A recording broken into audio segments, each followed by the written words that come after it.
Ladies and gentlemen, boys and girls, welcome to the NJ podcast. This podcast aims to share stories, tips, and insights about achieving success while having fun. From topics ranging from personal development to business, entertainment, and sports, the podcast will have conversations with experts and people in their respective fields. The podcast will also share insights from Tshiamo James's published and upcoming books. The tagline, which is the theme of the podcast, is "Success is a progressive realization of a worthy ideal." This means that you are doing what you have always wanted to do because it is aligned with your highest values, and this is the only way you can live a truly fulfilled life. Your host, Tshiamo James.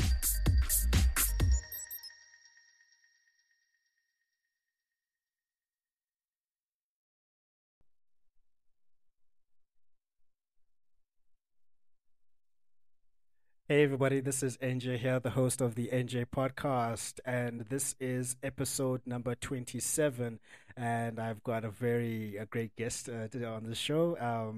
This is a show where we talk to people from all walks of life. I don't really care where it is that you come from, whether you're a retail powerhouse, a retail superstar, a retail extraordinaire. I believe that everybody has got a story to share and a perspective to give us that will improve the quality of our lives. And remember, the theme of the show is that success is the progressive realization of a worthy ideal.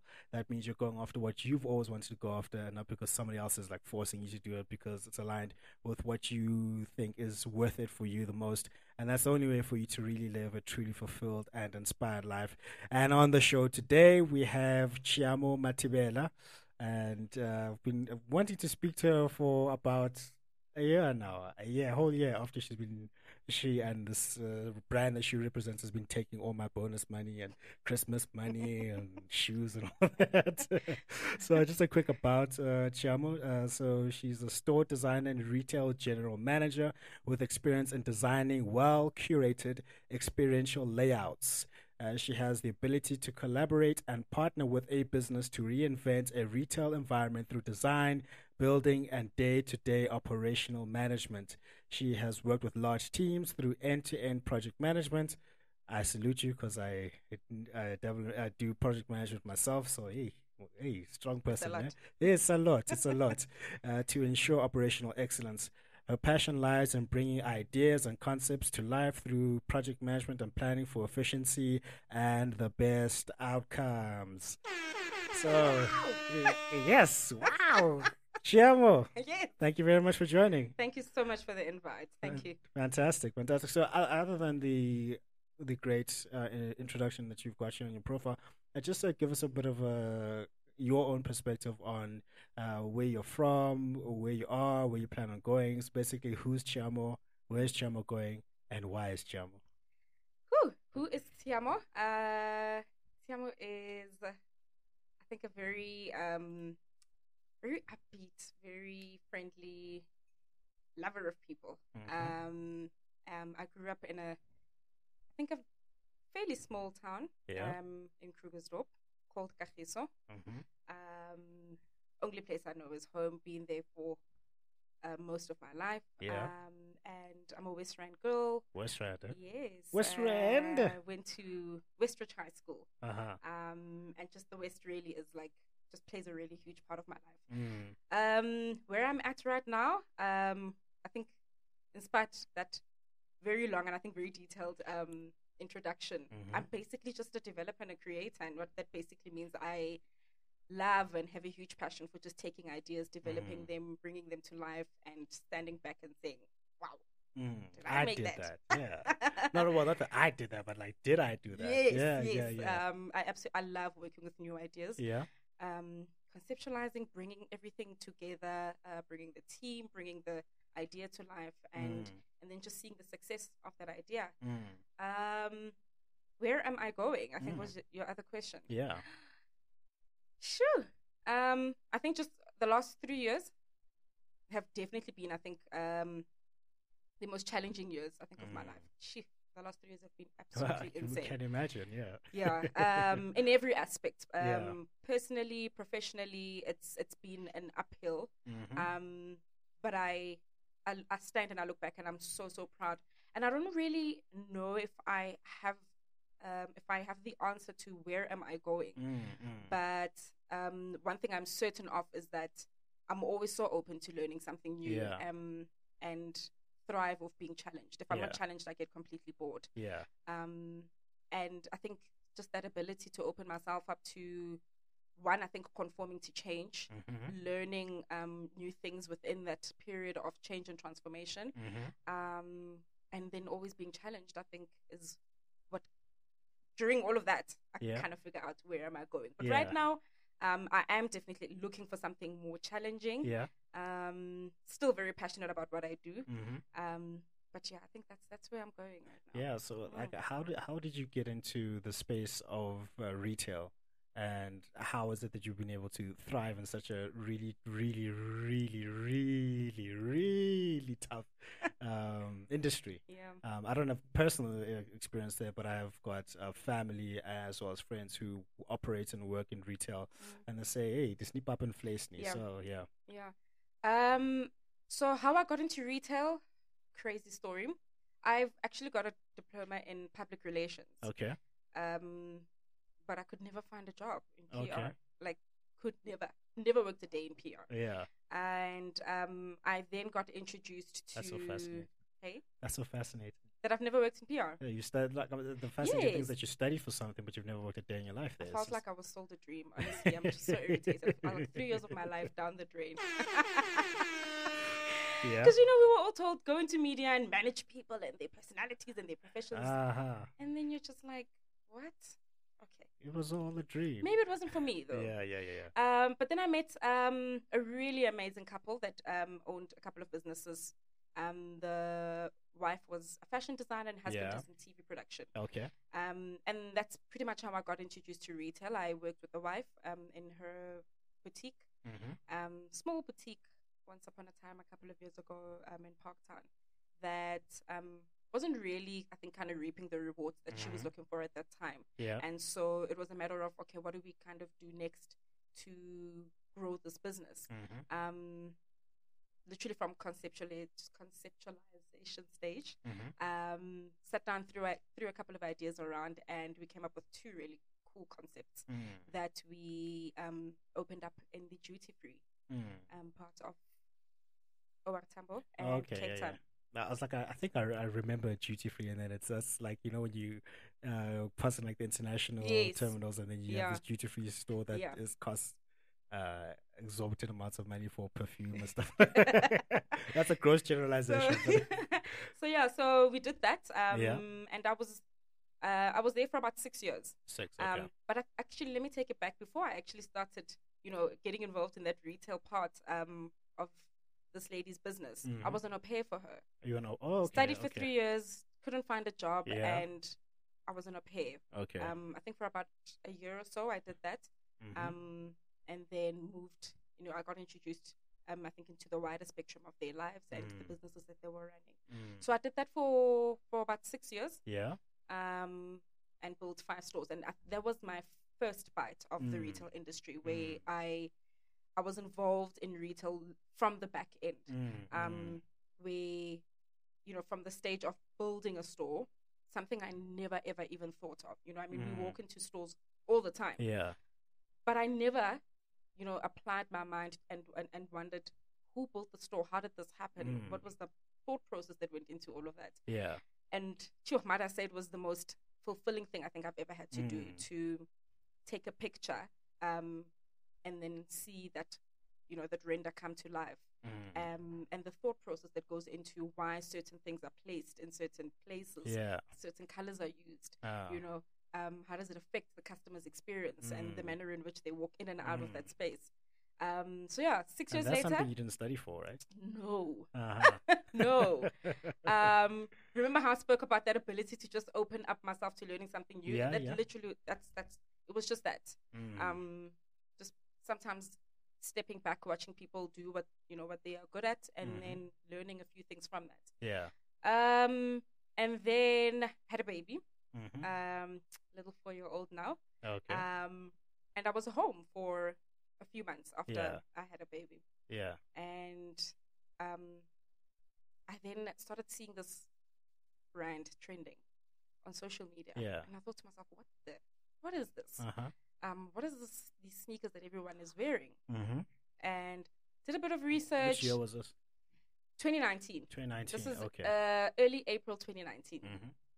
And so I did a little bit of research. Mm-hmm. And I was like, okay, Batu. Oh, okay. Mm-hmm. And there were a few gaps that I picked up. Yeah, yeah. And I just really sent through my CV Mm-hmm. to the email that I found.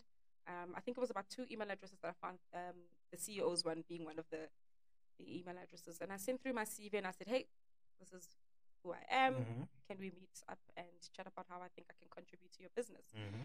And luckily, I got a response. Mm-hmm. Went through for a interview, very conversational. And the business had about 2 stores at that time. Mm. And I still laugh about this with Theo when we remember he said to me, which of the 2 stores do I want to manage, Yeah. And I'm like, oh, dude, One of them. I want to build you more stores. Oh, really? Yeah, I said, no, I want to build you more stores. Yeah. And I think everyone in that room was kind of taken aback to say, okay. You want to build more stores. And 3 years later, 30 stores down. 30 stores? Yeah. That's like... Yeah. Extremely challenging. My child is 4 years now. Yeah. So at that time, he was about 2, I think. Oh, yeah. So you had a kid in the terrible 2s. Yes. And then you got a new kid. And then I got a new... Oh, my gosh. Yeah. How did you do it? I think a whole lot of support, really. Okay. I moved closer to home. Mm-hmm. Just, a lot of support from family. My husband was extremely supportive as well. And yeah, I just really would not have been able to do it if I didn't, have the support that I had.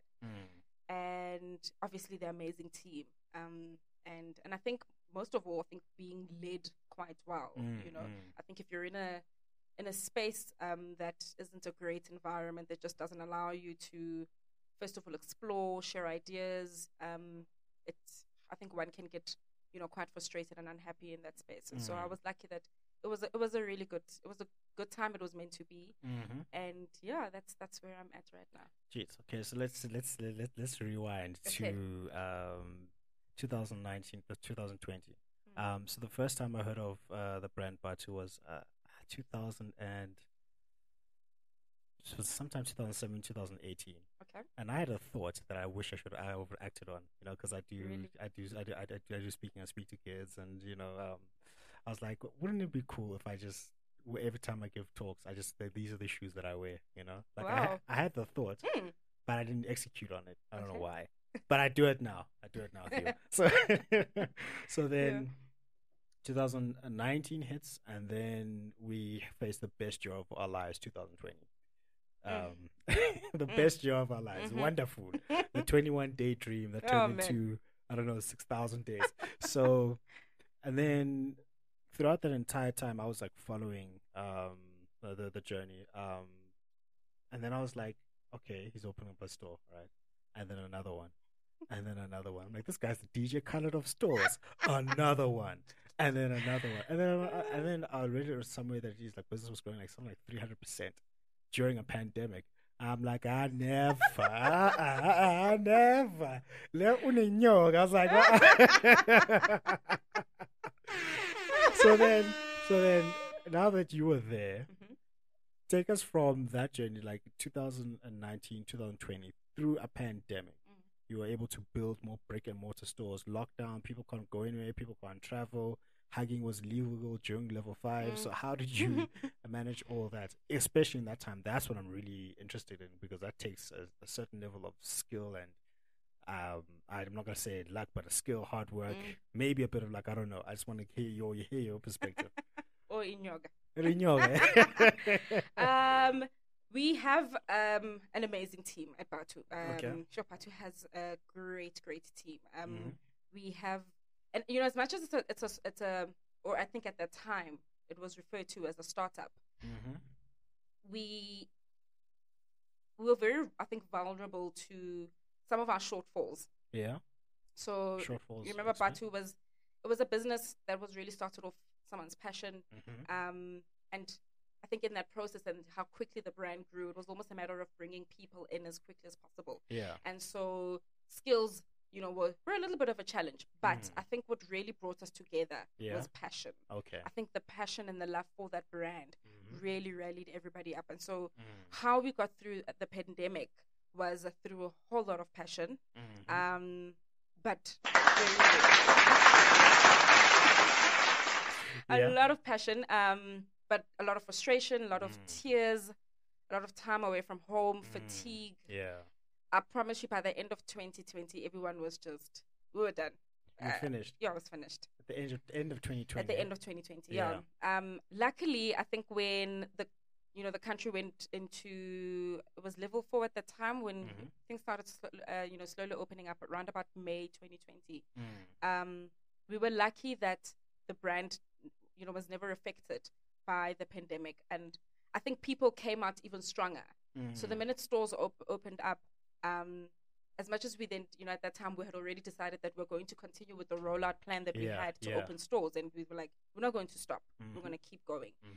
We were very, very blessed, I think, to have built a brand that was so loved and that was supported by so many people that people came through and they supported Batu. Yeah, I've seen. Yes, you too.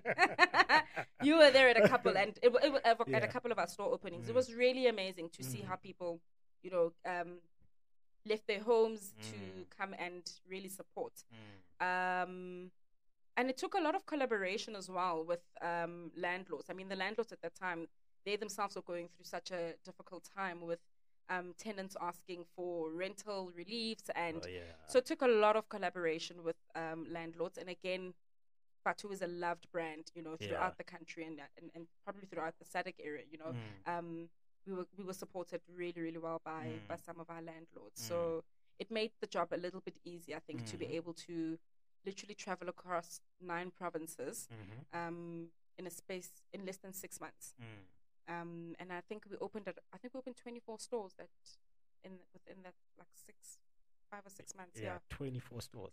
Man. Yes, like how are you not dead? Like how did you make it out? Because that's like okay, so if you open up 24 stores in a space of 6 months? Yeah. It's like 3 stores a month, Yes. Yeah. I was in a different province every week. So I would come home to literally just pack a new bag and then I'm on the road. Yeah. How am I not dead? Passion. I love what I do. Okay. I'm obsessed about what I do. I'm obsessed about being in a space where I can actually determine how somebody feels and experiences a brand by literally just walking through a mall and stopping and thinking, what is that? And thinking about really some of the most interesting ways you can pull people into a store and what's the journey that they walk through or that they walk when they walk through the store. I'm in love with that. I'm really, really in love with that.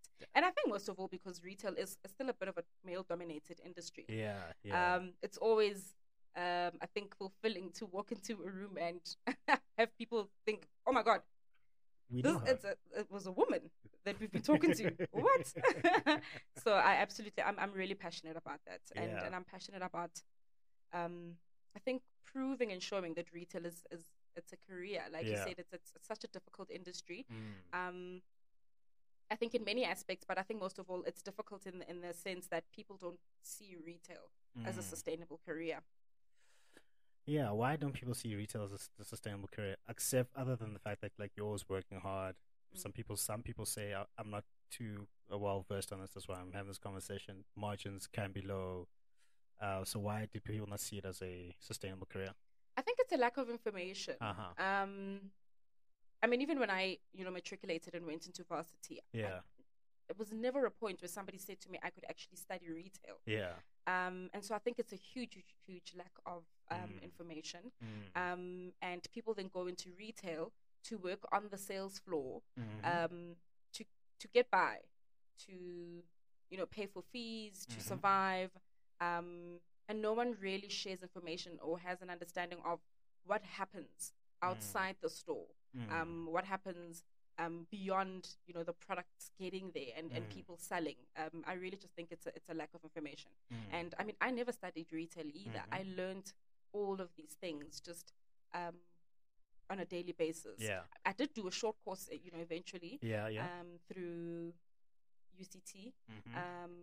but that was really because now there were some points I thought to myself, okay, I don't know what is going on here. I've got to learn now. Yes, I've got to learn. I remember the first question that was thrown at me was um, footfall. What the footfall in the stores. I'm just like, What is what? footfall? Yeah. Like, what is the foot count? Okay, what is that?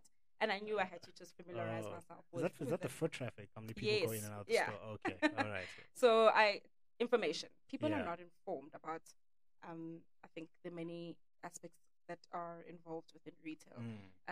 It was only in the last 3 years that I got a good understanding of what a leasing agent is. What is a leasing agent? So it's the person that assists the tenant Yeah. or the brand to get into spaces, Okay. like a mall. Yeah. But there's a lease to be, that needs to be signed. And as opposed to dealing directly with the landlord or the owners of that mall, you would go through a leasing agent. Sometimes it's the general manager of the mall. Sometimes it's the person that actually works for the company that built that particular mall. But it's the go-between person. It's a go-between person. So you guys don't actually own the actual physical space, or you rather just lease the actual store space. Correct. Oh, okay. Yeah. All right. Cool. Yeah. Because I was thinking how they bought all these stores. No. No. It's it's all leases. Okay. Yeah. So, let's say there's a lot of people now who've matriculated. They're going into varsity. Some people are finishing varsity, going into the workplace. What if they are looking at the work that you've done in retail? They're like, I want to be the next retail super powerhouse, if that makes sense. Retail super powerhouse. That's my word now. Retail super powerhouse. What advice would you give someone who is going into varsity and then the next person who's leaving varsity? Is saying, I've thought about retail, but I don't think I can make a lot of money in it. It seems super hard. It may be saturated, oligopolistic, whatever myths it is they may have. What advice would you share, knowing what you know now? Yeah. I think it would definitely be just reading up on it, on retail. I see now there's a lot of courses out around retail management. And I think my first piece of advice would definitely be for somebody to go and actually, do some studying and reading up on retail management. If you are, if you've actually maybe gone through that course and you're ready to get into the workspace, I would also really strongly suggest that one starts on the sales floor. I think if you don't understand what is going on the sales floor and how to interact with the customer that you'd be serving, from the back end, whether you're building stores, whether you're part of the marketing team, whether you're part of distribution, and that kind of stuff. I think definitely familiarize yourself with what happens on the sales floor. Yeah. Because so much conflict, and I see it in the office a lot. So much conflict happens where people sitting in the warehouse or the head office don't really understand the dynamics of what's going on the floor, and so it's difficult to try and give the sales team everything that they need in order to serve the customer, because you have very, very few or little understanding of what's going on the sales floor. I think that's my second piece of advice. Third piece of advice, I really think people need to start opening up to serving and working with or for local startups. I think there's such a huge opportunity in being involved. How are we gonna make money now? Startups. How are we gonna make money? That's an honest question. It is an honest question. So it does require a lot of patience. Yeah. I won't lie. Working for a startup requires a lot of patience. Yeah. But you also need to understand what the vision is. So if you're going in there with, I think, your first mission to make money, it's not going to work out. Then it's going to fail. Okay. So understand what the vision is. And I think you have to fall in love with that vision, because you have to then kind of fulfill your duties, like you're running your own business, or like you're building your own business. And there's so much opportunity in startups, because you essentially get involved in so many things beyond whatever your roles are at that time. Yeah. Because the biggest, mission at that time is to make sure that this business grows and it's sustainable. Mm-hmm. So I really think I would advise students to start, I think, looking at startups. This for me, and I've never worked in a corporate. Never worked in a corporate. I've Okay. never ever worked in a big corporate. But I've always worked for startups. technically now. Yes, because we've built. Okay. Because we've built. But I've never been. They're amazing. They're I amazing. really I've love got them. another one for you. Yeah. But I think the experience that I have from startups is invaluable. It really, really is. It's. I think even if at some point I, have the opportunity of working for a bigger retailer, which I don't know, but let's say A it bigger happens. retailer, yeah. I'm gonna go in there, I think, with a lot of the ability to open myself up to learning, opening myself up to, I think, working, I think, the really crazy hours. Yeah. Because I've learned to build something from the ground up. Yeah. And there's a sense of pride and achievement to say, Yes. I did that. Yes. No, not that I did that. I had a hand in doing that. In doing yeah. that. Yeah. Correct. That's amazing. So, what was the hardest thing about wanting to build 24 stores in that amount of time? And where did you get the audacity, the temerity, the gall for you to go and think you're going to build 24 stores and succeed? That's amazing. How did you do that? The most difficult thing, I think, was spending time away from my family. Yeah. That was very, very difficult. I remember just being in hotel rooms and crying because I miss my family. Did you cry like a professional mourner? I cried in the shower, so it just felt like I'm just taking a shower. You're sliding down the shower. So yeah, I think that was really tough. Do me a favor, please. Get out of here. I'm Get out of here. Okay, seriously. So you spent a lot of time crying because of being away from Yes. the thing that you love so much. Yeah. Should have taken a toll on you. Yeah? And where did I get the audacity? That greedy to think that you're going to build 24 stores in the pandemic and you succeeded. Yeah. That's amazing. Yeah. I think I've always known that, especially when I figured what I can do within the retail industry, I knew I was going to be the first woman to, I think, really make that mark. I knew I was going to be the first woman and the first South African woman, I think, to really, I think, do something really incredible to contribute to the retail industry.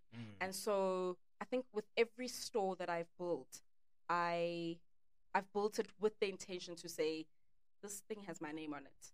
And so I can't fail myself.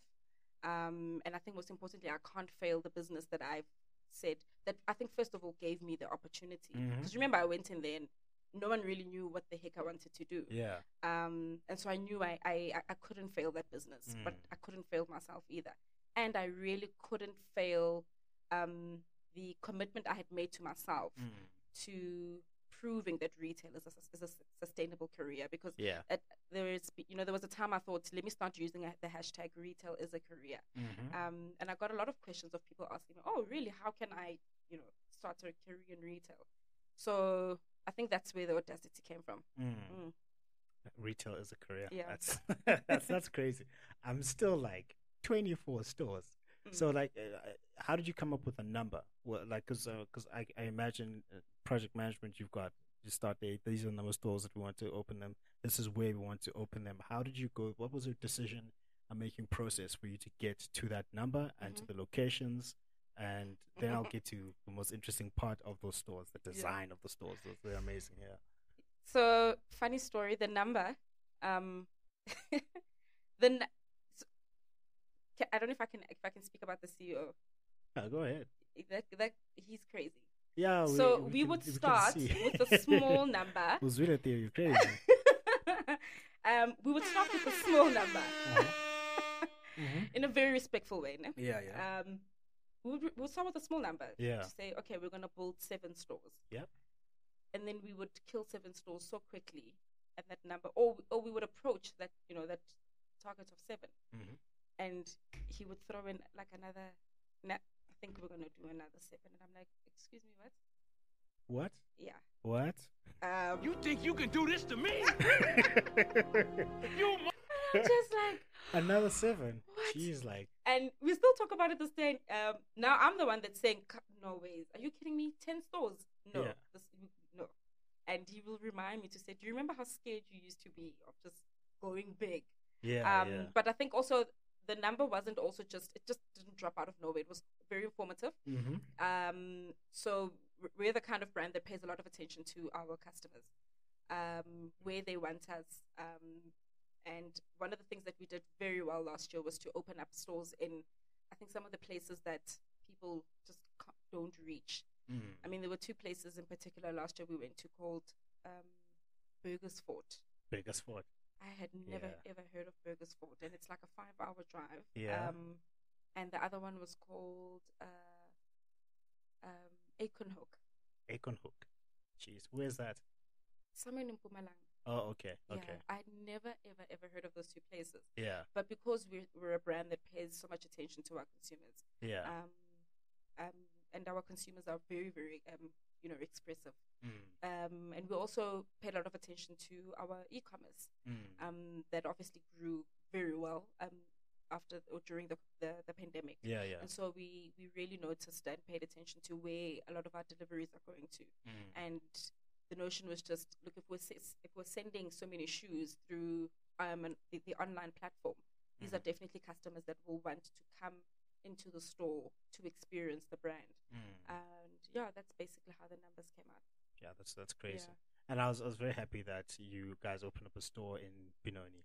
No, it's not even Benoni, it's Boxburg. You guys still not even in Benoni. You guys should open up on Lakeside Mall.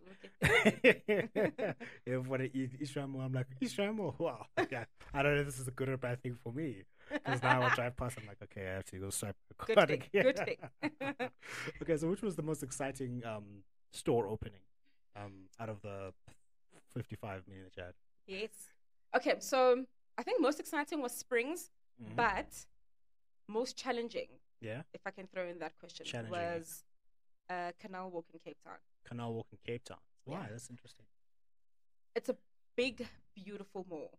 And so the expectations and the rules around how tenants build their stores It's like high. was, I think, the most stressful thing. Didn't you guys get an award? I thought We got an award for Springs. Oh, for Springs. Yes. Oh, and Canal Walk, actually. Yes. Because I remember seeing in your stories that you guys were you in Canal Walk. I saw something about Canal Walk. Yes, I was in Canal Walk, and we received Retailer of the Year In Canal Walk. last year in Canal Walk. Wow. Yeah. There we go. Well done. Which I think was very, very fulfilling. Sure, that was amazing. None of us expected that. Yeah, No one expected in the business because how challenging that building that store was. I remember we ran late by I think about 2 weeks to open the store. And they made us break tiles at some point and reinstall because break tiles and reinstall. Yeah, because Why? they were just not up to their standard. What standards are these? Yes, I'm telling you. That place is very meticulous when it comes to detail. And then Springs was, I think, definitely my favorite. It was a beautiful store, and with that store we won the best retail design. Of the year. So that was amazing. That's when you put Sumis was there, ne? Yes, I mean Sumis has been to a couple of our stores, but that one in particular it's a beautiful store. No, I remember because that's where I bought one of his shoes. Oh yes, you yeah. were there. Yeah, I bought one of his shoes. Yes. Yeah, I was like, I hear sounds good. When I saw me, ne? No, yeah, that store is it's stunning. It's stunning. That's the opening was crazy. Yes. It was crazy. Yeah. It was packed. Hey, trying to crazy. get in. Look, listen. As a consumer, all I wanted to do was buy shoes, say hi to Somizi, say hi to Theo, say hi to you, and then leave. Yeah. I couldn't just do that. So I'm waiting out there by the door, and it's packed. There are like bodyguards, like security. And I'm like, okay, so why are we all here? I was like, no, you guys need to buy shoes. Yeah, but we're here for Somizi. I'm like, what's going on? This guy, he walks in like a rock star. No, well, struts in like a rock star. So he doesn't just walk, he No, struts like, struts. Yeah. he's a peacock, that guy. He struts in like a rock star. Everyone starts crying, people on the windows. Oh my I'm like, nah, I just want to go buy my shoes, say hi to the people, and then go home to go watch Justice League. That's what I want to go do. So then they're like, if anyone who's buying shoes, can you come in? I'm like, yeah, it's just me. And I look back, I'm like, how? Is it just me who wants to buy stores? I'm like, wow, so you guys got that star power. Yeah. Like, We're an experiential brand. We're really, really experiential. And even though, Like, how do you even partner up with some guy? how did we? Yeah. Honestly, I built and managed the stores. That's a, different part of the business. That's our Yeah. marketing team. Yeah. But I think if top of mind, how the collab happened with Somizi was when Theo started the business. Yeah. Somizi was one of the first celebrities that really vetted him. Yeah. Yeah. Took a pair of shoes, and I remember the story around that was he said he's not going to post the shoes unless he likes them and they're comfortable. Okay. And so he put the shoes on, loved them, and that's how that relationship happened. Yeah. With Somizi and Batu. I think it was inevitable that eventually Batu would do something with Somizi. Yeah. I actually thought there was some. I'm like, are these Sumi's shoes? Back then when you wore them, like I think he posted them somewhere. Like, are these Sumi's shoes? I'm like, oh, these are fresh. In fact, before the actual Somizi range. Yes. Yeah. So that's really how the collaboration happened with Somizi.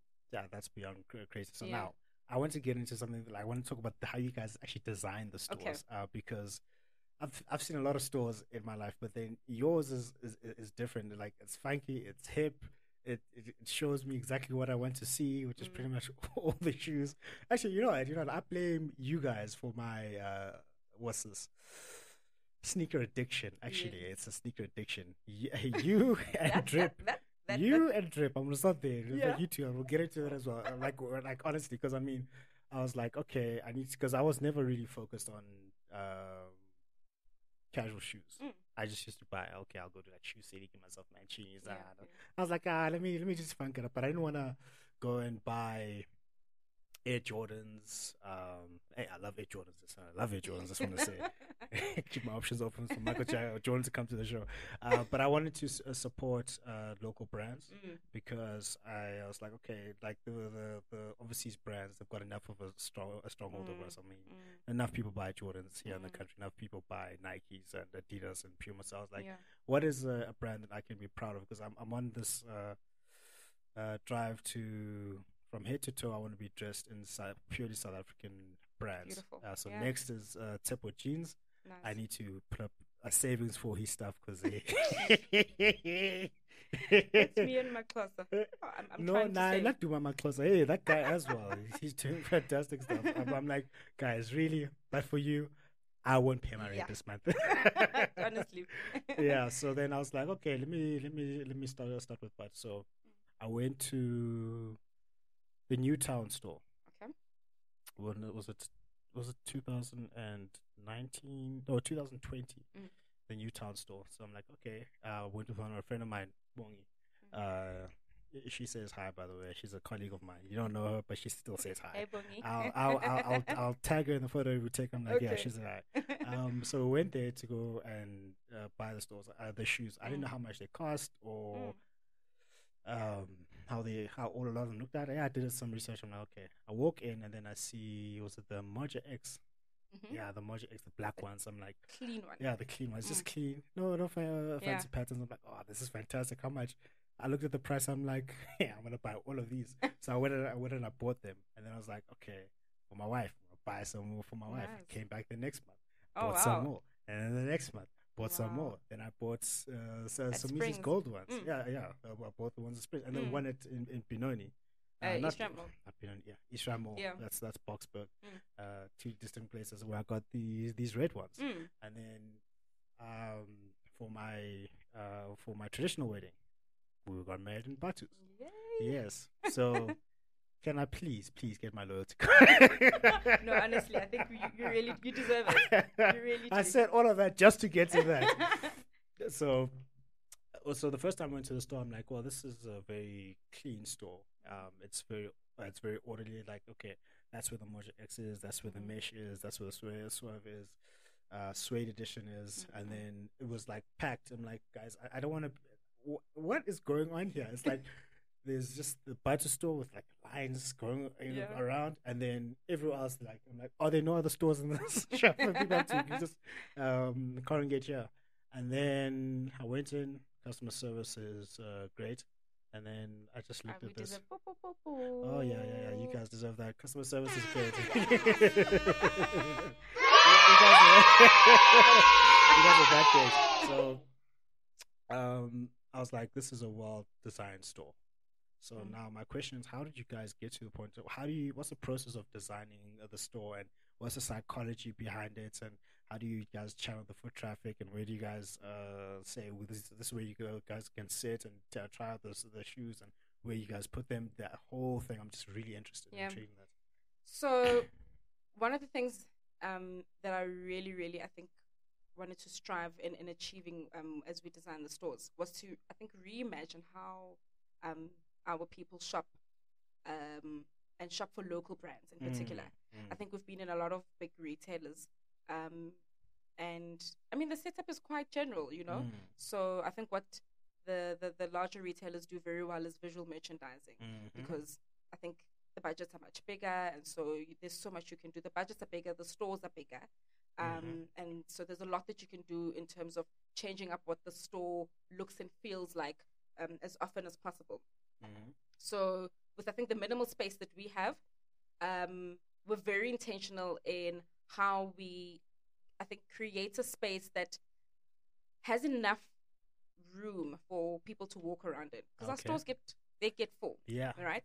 So I'm a witness. Yes, how do people move around while they're in the store? And have a clear, I think, visibility of where everything is. So in the larger stores, it's easy to create departments. In our stores that are a little bit smaller, you really have just the outer walls to use, because you can't do much in the center of the store, because the store gets full. You don't want people knocking things down. You want them, the ability to kind of move around. So I think that's one of the things that I really I'm intentional about. The second thing is reimagining and relooking what a local brand should look like in a mall. Right. So a lot of the times we've seen local brands, they are there, but they're either in a kiosk or they're in a pop-up. And pop-up, it could be a walk-in store, but very few shop fittings because of low budget, or access to the ability to invest in that space. And what I knew I wanted to do was to create stores that are so beautiful through using striking colors, because we're a bright, colorful brand. And so I wanted our stores to really speak to that. So if we're, next door, another big brand, man, you need to stop and say, there's no way I'm going into this big brand. I am going into that store that looks amazing. So even from, I think, just the innovation, we were one of the first, sneaker stores that had levitating stands where our sneakers looked like they were kind of floating and spinning in the air. So they're spinning, they're spinning. So innovation was very big for me. Lighting was a huge thing for me. I want somebody walking down. I want somebody walking, down whatever corridor in the mall, and you can't miss our store, because it's bright, it's colorful, and it looks like it's a fun space to be in. It requires, I think, a lot of research in. I've just chosen to kind of allow myself and look at what stores look like overseas, because I wanted to feel like, an international brand on an international scale, you know. And I mean, our mission is to be a brand that people can affiliate with across the world. And I really wanted that our stores to feel like, a store that you could take, lift it and put it anywhere in the world, and it would just be an amazing space to be in. That's great. And then we also have the customization labs, right? I've yet to try those. That's one thing that's on my bucket list. Do the customization labs. Was that also a brainchild of yours, or was that before or after your time? No, so it wasn't a brainchild of mine. That actually was an idea by our head of marketing, Mashudu Ndobu. So she came in 2020 and she was just like, guys, how do we expand on creating an experiential space. So Yeah. yes, the stores look amazing, but what do people actually get to do while they are in our stores? And that's how customization started. And sure, the demand was amazing, and so we decided to then do the customization labs to say we've got 2 customization labs that are adjacent to the stores. So we've got one in Pretoria and one in Newtown. So you come into the Butter store, you buy, you get into the customization lab, and you are able to put a personal touch Yes. on your shoes. Some of our stores, like Savannah Mall, Canal Walk, Hemingway's in East London, they've got smaller customization labs within the stores because those stores are much, much bigger. So yeah, so it was just a matter of saying, how do we give people more to do in our stores as opposed to just buying sneakers. Yeah. Yeah, so I'm gonna go ahead and put a Batman logo on one of mine. Yes. Yeah. You should see some of the stuff those What do- artists do. What do Really they do? amazing. Yeah. No, they do some of the really, really coolest things. I think my favorite, there was one they did of, I think it was Cleopatra. That that was stunning on the gold Sumizi. On the gold Yeah, Sumizi. that was really, really amazing. Okay, since I've got the gold Sumizi, Yes. I'm not gonna put Cleopatra. It really looks amazing. Then. So I just wonder what I could put on those. Well, I'm gonna customize those. I think I'll think of something. Yeah. I'll think of the Batman part. Then other question that I want to get into is around the issues of color, right? Because you're a black female and you're a fantastic, striking example of what this kind of country really, really, really, really, really needs. Really Thank you. needs. I thought it was a lie until I started working. I started operating a business where black females are underrepresented in occupations and spaces of influence and power. So I can imagine that was a challenging dimension to your tenure as in terms of like growing and rising to being a retail power, because you did say that the retail space is white male dominated. So how did you overcome that? I know you've got the passion, you've got the good friends, but then good support structure and a good team. So how did you experience any hardships because you're black and female? How did you overcome that? I don't think I can't really say I experienced any hardships, but I think I always had to be very assertive Yeah. in a conversation right from the beginning. And one of the things I think our CEO really always speaks about is that you need to be clear who the client is. Yeah. So yes, we may be a startup, but you need to walk into that room and you need to let them know that you need us. Your mall needs us. Yeah. And make it clear and be assertive as to who we are. And remember, I spoke about getting an understanding of the vision of the business. Yeah. And make it your own. Own that vision so that you can walk into a room and speak assertively, speak clearly about this is who we are, this is what we can do for you. Just give us the chance and we will prove it. And so as time went on in building, I think, beautiful stores and landlords seeing the success of the stores, it got quite easier, I mean, I think I'm even trying a little bit better in my negotiation skills now with rental rates. I think I'm doing much better. But it was really just, I think, being assertive right from the beginning. Don't walk in and doubt yourself because it is white, male dominated, and these are people that have been in the industry for years.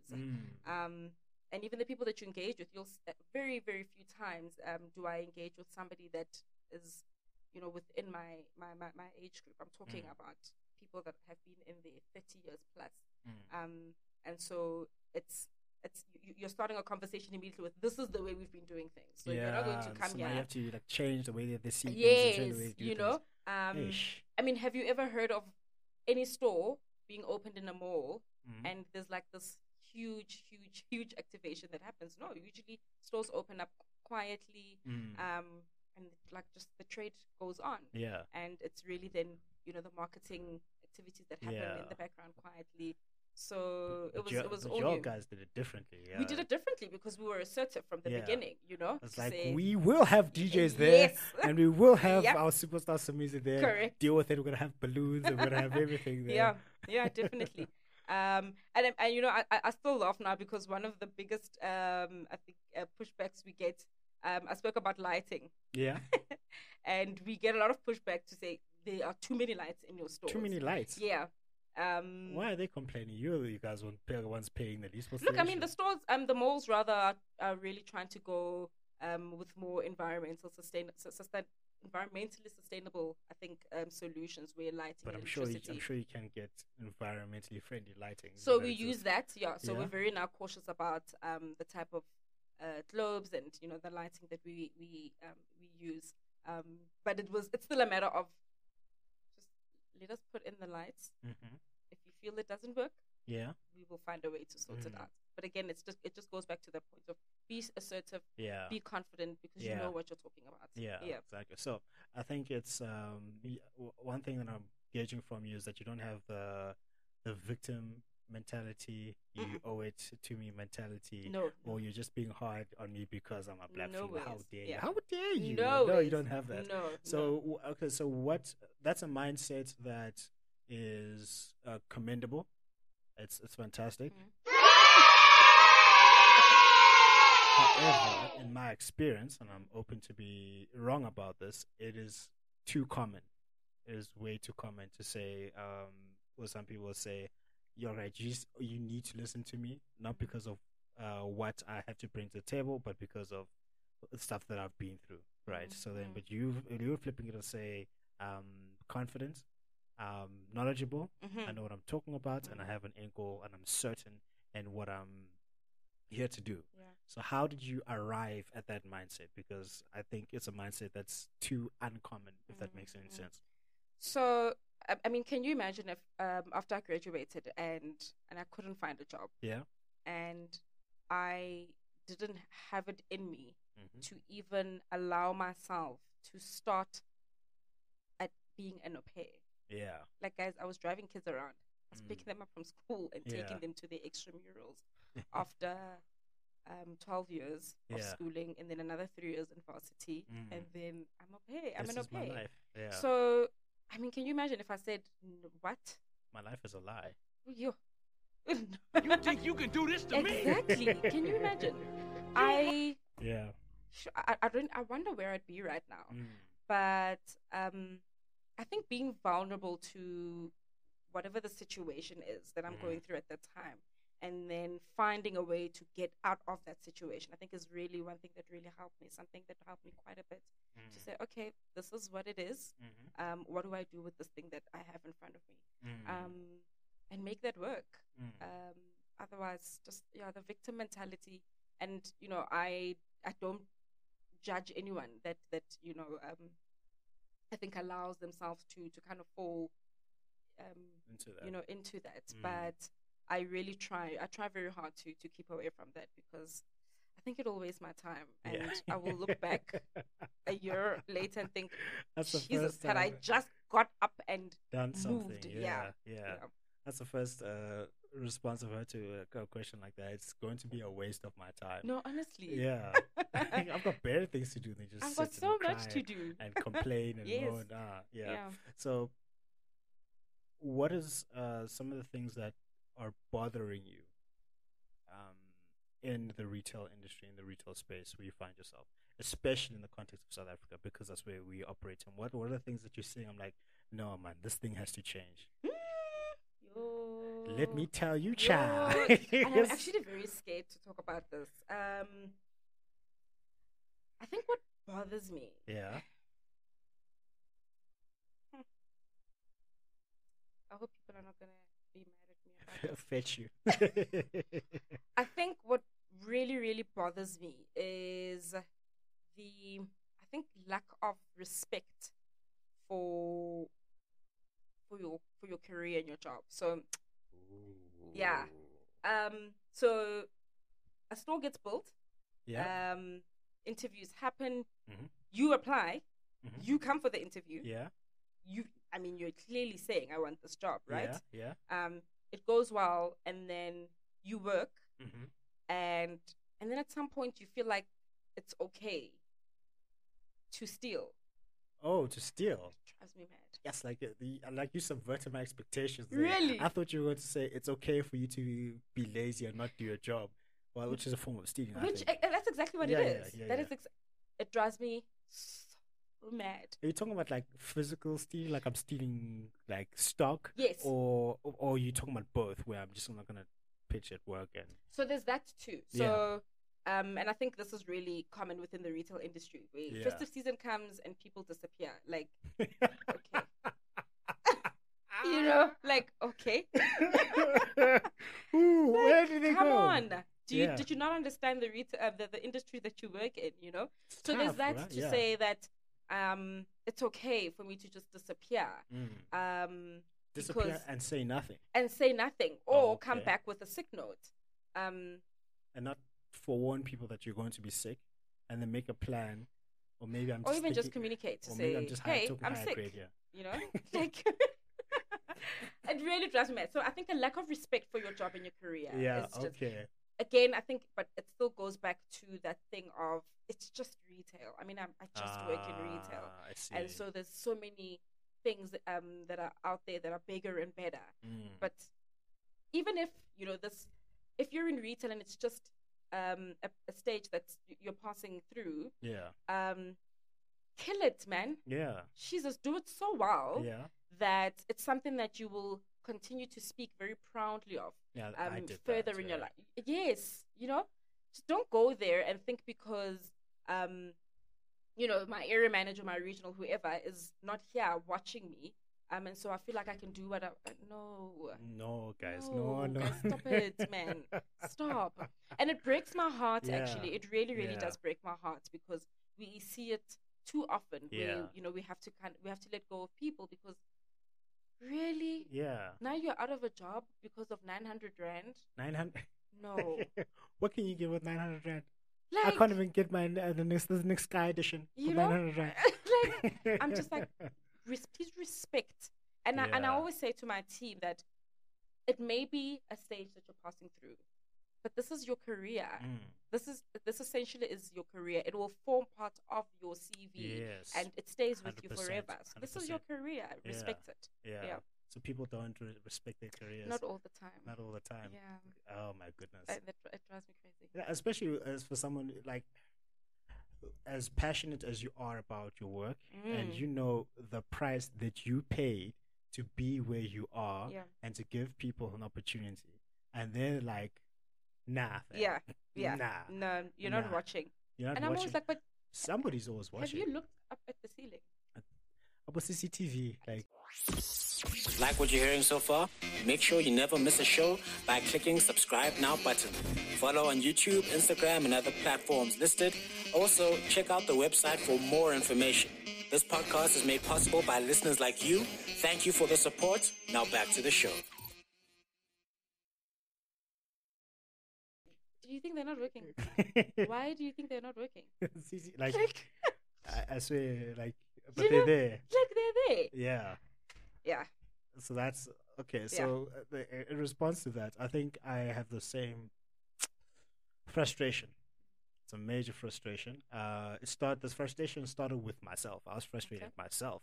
So if you just look there, the book at the bottom. Yes, that one. Okay. That's the one that you can take home. Theo will come get his when he's here. So Yeah. so my thought process behind every time I write a book, I'm basically solving a problem that I have for myself, and I know other people also have. Because when I started working consulting and project management, I worked hard, but there were times where I had this mindset. I'm like, no, man, it's owed to me. Like, this is owed to me. I can slack sometimes. I can not pitch at work sometimes. Yeah. I'm not talking about not physically be there, but like mentally check out, because that happens as well. And then I also was thinking about the clients that we were serving, because I don't believe that you're an employee. Everyone is your client that you interact with. That's the premise of this. But you are the business yourself. Yes. And then we'll get into that because you're building your own brand there. This is a retail super powerhouse. So then we did some strategic consulting work for this major petroleum distributor. and we had to do some strategic analysis on what technology that they can use and how they can improve their business and bring in more clients and stay up to date. So we spent 6 weeks, and they spent like hundreds of thousands of rands of consulting fees. I'm like, geez, okay. So we came up with a beautiful PowerPoint presentation, and then presented to the MD and the board and said, if you put this technology in, your business operation will increase by X%. You put this marketing strategy in, your reach will go up by X%. They all clapped, and I was like, wonderful, bravo, bravo. I should have been, this was like within my first 6 months of working, I should have been happy, but I was sad. Why was I sad?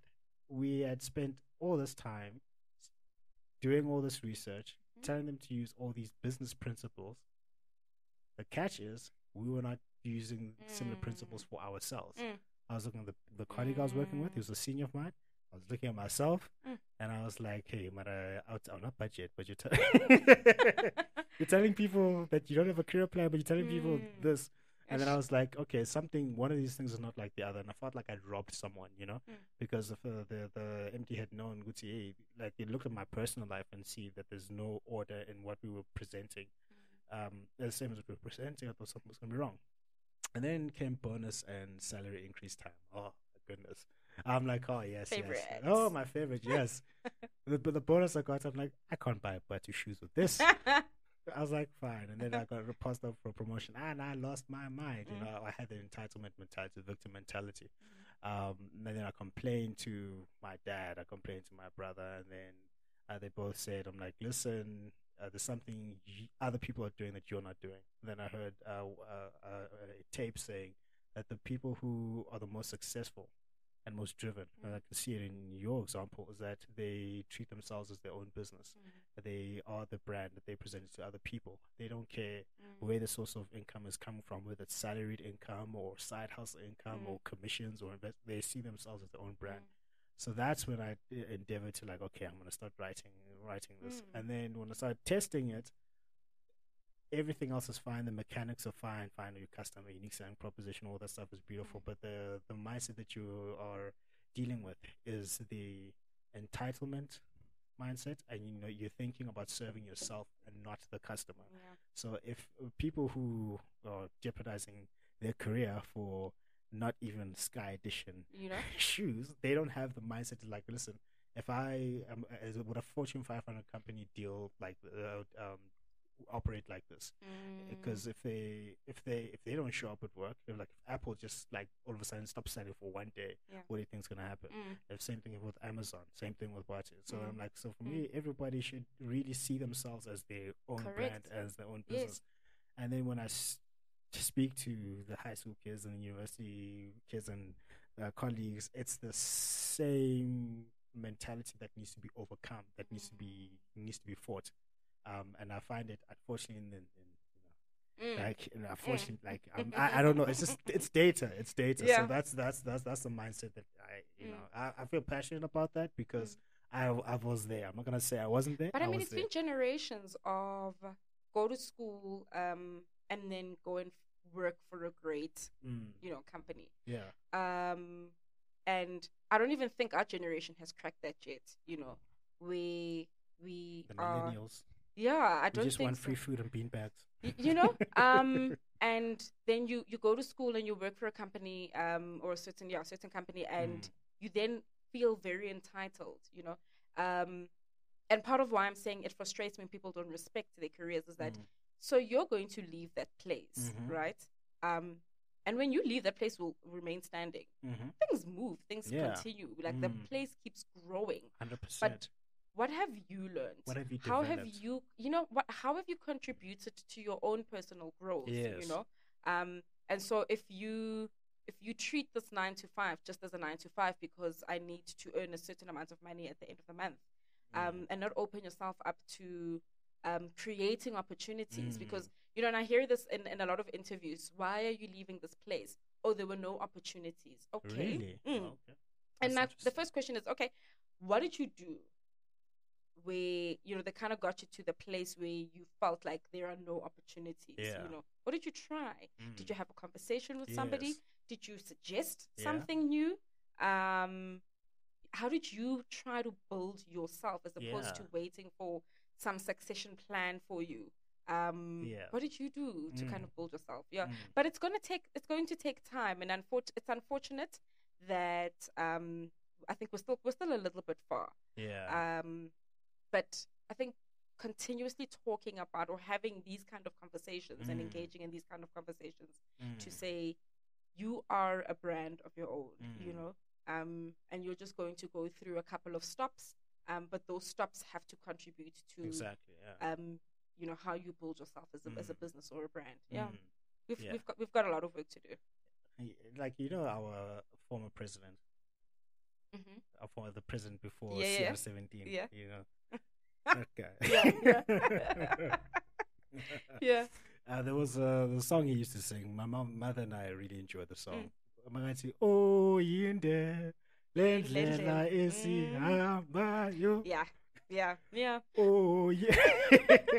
But I think let's keep having the conversations. You know, at Batu there's a program that we used to have that the former head of human capital started, and she called it growth readiness. Oh yeah.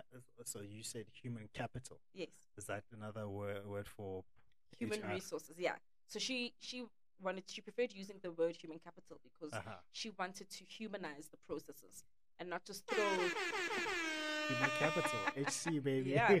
So she really wanted to humanize the processes. She wanted people to it must affiliate and resonate with these people to say this is not just a process or a rule that's here to catch you when you've done something wrong. You know, how do we make this feel a part of who you are? And so she did these sessions with everyone that she called growth readiness, and it was another opportunity to engage and have these kind of conversations to say, what is your why are you here, how do you want to achieve? That's very important. Yes, you know, and I think that's it's one of the starting points, I think, to saying build yourself while you were in a particular place. 100%. So let's take that and put it in your context, because I know you as a retail super powerhouse. I came up with the word literally just now. Because I don't see you as the head of retail in Batu. That's not how I see it. I see you as that's a role that you play, but that's not the totality of your experience. You are a face of retail, and you are a face of retail. That's just how I see it. That's PR. You know what PR is? What people say when you're not in the room. Yeah. Exactly. I love that. So that's what I see. I'll just give you one of those. Yeah. So I've seen you over the past 2 years sort of build your brand, and that you've been giving talks and putting out articles and sort of like building that presence. When did you start seeing yourself as that retail business? In essence, that's what you see yourself as. Like, how did you start seeing yourself and continue to build? 2020. So the business really took like a 360 turn. From the small business that it was in 2019 where I started, more people, you know, started coming in. Well-skilled people started coming in, and it now started getting very challenging, even from a conversational perspective, you know. And so I knew I had to level up, because when I started, it's easy to walk into a place where you're still kind of holding each other's hands quite a lot. And then as the business grows, you need to bring in the right people in the right seats. So I needed to. You need to level up. Man, you know, of course. And very challenging time also, because I remember even when the head of human capital then started, she came in and did a little bit of restructuring. And I remember it was a Saturday morning, and I read this email that she had sent where she was moving things around. And I called and I was like, listen, lady, so let me kind of school you with what is going on here. And you know, the response that I got was basically to say, trust me. Learn from me. And I promise you, this is going to be beneficial for everyone. And so I had to then allow myself to accepting that change, and definitely learning from her. And it was in that process that I really started even figuring out a little bit of who I am. So I knew what I was good at, but I didn't really know who I am and how far I can kind of stretch myself and take, how far I can go with the capabilities and the skills that I have. And so during that process, I mean, we spoke about so many things, and she taught me so many things about becoming and what is my why, and, you know, asking a lot of questions about how and why do I do certain things the way that I do them, you know, is it sustainable? And so that's when I really started figuring out what I'm capable of, and saying, okay, I'm here. I know I won't be here forever. So what do I do, or how do I build myself so that in the next couple of years, should this journey come to an end, I don't walk out of that place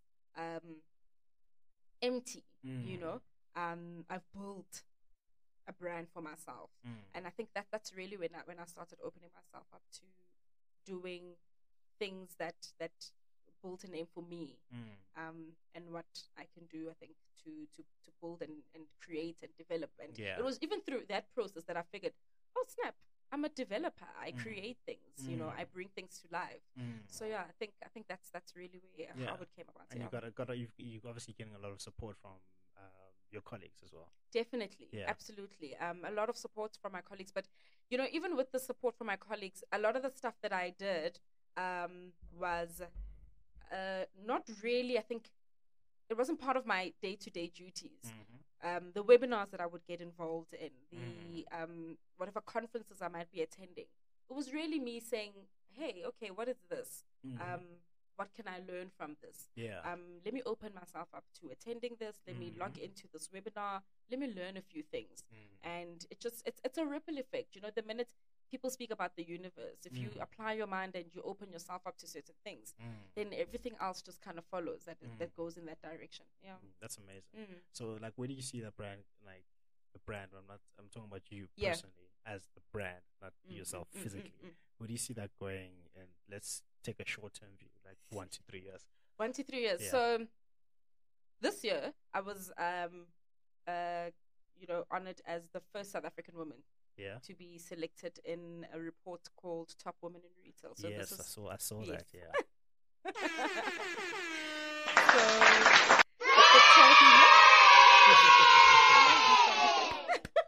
Thank you. Yes, amazing. So it's the 12th year that this report has been going out, and I'm the first South African woman, and that's amazing. Was amazing. It really, I think that's big for me. And so, did you go have a glass of red wine afterwards? So I've had a couple. I've had a couple, but I'm actually supposed to leave for Miami in the end of April if I can get a visa. Jeez. What's happening in Miami? So in Miami, it's a report called Top Women in Retail. And it's issued by an organization called Women in Retail Leadership Circle. Okay. So end of September, there's a huge summit where top women in retail from across the world, I'm talking Reebok, Nike, everywhere. You can think about the biggest and coolest brands. These executive women will all be in one space. And I'm so excited to come back home and see the kind of person that I will be after I've been exposed to the knowledge and the people that I would have, you know, that I will be interacting with at that time. So I think to answer your question, to say, where do I kind of see myself in the next couple of years as brand Tshiamo? People have always said, why don't I open and start my own business? I don't know if I'm ready for that. I don't know. But I definitely am 100% sure, even though you've already said it, that I'm 100% sure that I think I will definitely be the face of retail and transformation, I think. Definitely transformation of I see retail. you as that right now. Right, and that's scary that you're already there, and I'm like, I'm still on my way. So I think that's definitely sometimes you have to fly before you can walk. Yeah. So I think that's really where I see myself. I'm I'm looking forward, I think, to contributing to other local brands and helping them build. Yeah.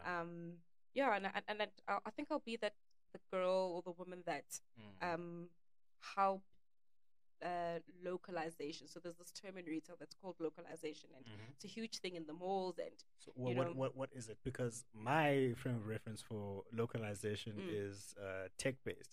Localization means that the website takes the language of the locale that you are in. Hence, if you are in Spain, the website will be in Spanish. French will be French. South Africa, English. So in retail, what that basically means is that the spaces in the malls will definitely do the same. So the malls, are looking at creating areas where it's a strip of local brands. So this gives startups the opportunity to come in with, great rental negotiations.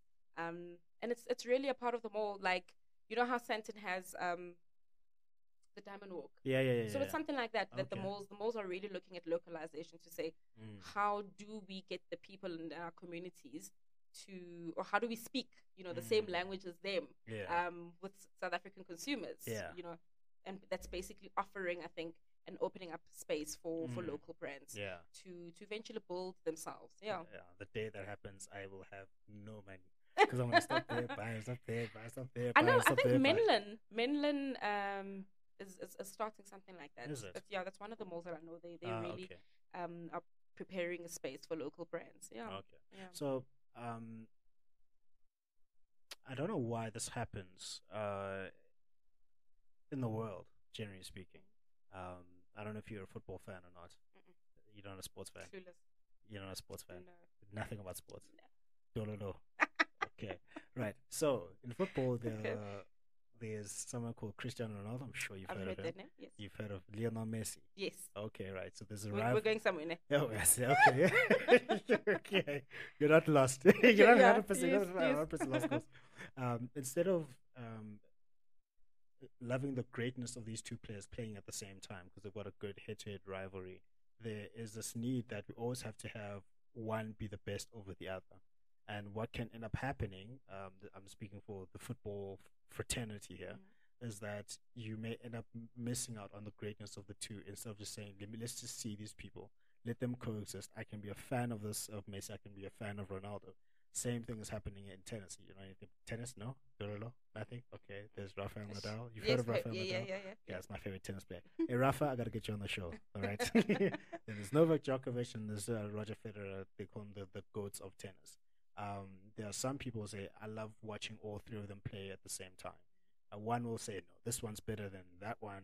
Djokovic is better than Federer. Federer is better than Nadal. Nadal's better than this person. And what ends up happening there is that you don't appreciate the greatness of everyone. And then especially when it comes to the sneaker brand, I know there's Drip. I know it's called Root of Fame. That there's also part of Root of Fame there. And then there's Batu. And then I'm like, yo, they're both South African brands. I'm buying both of them, right? Then over here, I heard debates of like, this brand is better than this brand, and this brand is better than this brand. I'm like, can't you just buy both? Yeah. Can't you just enjoy both? So how is it that, have you faced that sort of forced competitiveness, and how did you deal with that? And what message can you give to people out there to say, listen, there's more than enough space and money for everyone? So definitely in the beginning, when Drip started, it was, I think there's no point in trying to deny that it wasn't a shock to our system to say, geez, who are these people? Because they came in hard, you know. And we were, I think, as a brand, lucky that we had built quite a bit, not just from infrastructure, but from a structural perspective as well. So remember, Batu, there was no blueprint. Everything we kind of figured out as we went along. So luckily, by the time Drip came through, we had built quite a bit, you know. But what we then realized very, very quickly was how good we are for each other. So we serve the same customer.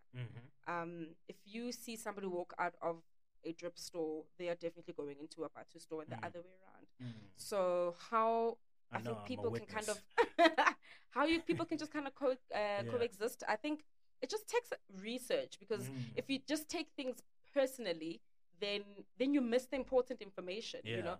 But if you pay attention, and you just, I think, really do your research, you'll figure out that there is enough space for everyone. So I ask actually the landlords if we pick a store in a particular mall. I always ask, is Drip coming? Are they there yet? Because we serve the same customer, and it's essentially good for us as well. So it's a very good, healthy competition. And yeah, I think that's really it. Just, I think, pay attention, as opposed to trying to be maliciously competitive, because then you just end up ruining everything, you know, even for your own business. Yeah. Because I'm a fan of both. Yeah. Well, my budget has just used to be, you know, IT stuff. It used to be PlayStation games. It used to be food, and a lot of it. And then now it's like sneakers. And I blame you too. Look, I mean, but it's still a more experiential brand. Our spaces are amazing. Yeah, they are. Yeah. No, they are. They are. They're I kid you not, they are. I just, especially the one in Springs, as you said. I've been there once because it's quite far for me to drive. And then the stores that I frequent the most, that I bought from the most, is the one in Utah, as well as the one in Boxburg. Yeah, East Rand Mall. Yeah, I'm from there. I'm from Benoni. Yeah, it's not my fault. Don't judge. I won't. Everyone has a sad story, and that's yours. That's my sad story. That's enough. And then every time I go there, I'm like, I gotta buy something. And next thing is like when I'm buying something for my mom and my aunt. Nice. Because here's the thing, that this is a Moja X, right? That's got like the clean, the clean look very about comfortable. it. Yeah, very, very comfortable. My wife was like, these are fantastic. And she loves pink, so I got her the dusty pink ones. For 3 months, that's all she wore. I'm like, I'm gonna have to buy another one, so I got a new pair. Now she's wearing all those all the time. I think it's a scam. She's scamming me to buy. So then when my mom does like a lot of like work around the house, I'm like, she must just go and wear those. Yeah, 100%. So I want to ask you, in terms of the high performance culture that you find yourself in, because I don't think there's any denying that you're in a high performance culture. 24 stores, 6 months. Like, geez, like, who does that? So I know that the CEO, Theo, is also a very like high performer at the age of 30. He's like basically done more in less time than a lot of people have. So working with that type of personality and drive, was it a major adjustment for you, or did he also have to raise his game because of what you brought to the table? I would assume I think yes. he did. And then how did you guys keep going? Because it's like you're just following the journey, walking the journey. I look at myself when I was walking the journey. It's like seeing us like one success after another. Next thing, you like retailer of the year, then you like top 100 women in retail, and then next thing is GQ businessman of the year, entrepreneur, this.